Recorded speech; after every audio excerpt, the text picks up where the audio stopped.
Hello friends, আশা করি তোমরা সবাই ভালো আছো। আমিও ভালো আছি। দেখো, আজকে হচ্ছে সকাল সকাল স্নান টান সেরে নিয়ে পুজো, বাড়ির পুজোটা সেরে নিলাম। আজকে হচ্ছে আমাদের মা মনসা পুজো, মানে চচ্চড়ি পুজো, যার জন্য দেখো আমাদের কিন্তু পিঠে দিয়ে পুজো দেওয়া হয় ঠাকুরকে।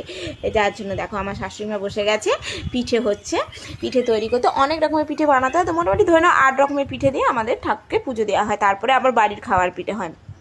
দেখো কত রকমের পিঠে, ওই অত রকমের পিঠে দিয়ে কিন্তু মাকে পুজো দেওয়া হয়। এরপরে আবার পায়েস হয়। দেখো দেখতে দেখতে এবার আমরা বাড়ি খাওয়ার জন্য আবার নারকেলের পিঠে, তরকারির পিঠে, নানা রকমের পিঠে হচ্ছে, তালের পিঠে। এবার আমরা কিন্তু বাড়ির সকলে মিলে পিঠে বানাতে হবে। দেখো বাচ্চাগুলোও বসে গেছে পিঠে বানাতে। আমার ননদ এসছে, দেখো ওটা হচ্ছে আমার ননদের মেয়ে।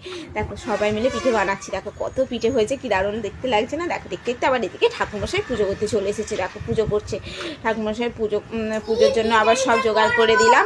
দেখো ঠাকুরকে কত কিছু দিয়ে পুজো দেওয়া হয়েছে। এদিকে হচ্ছে পিঠে, আবার পায়েস, আর নানা রকমের মিষ্টি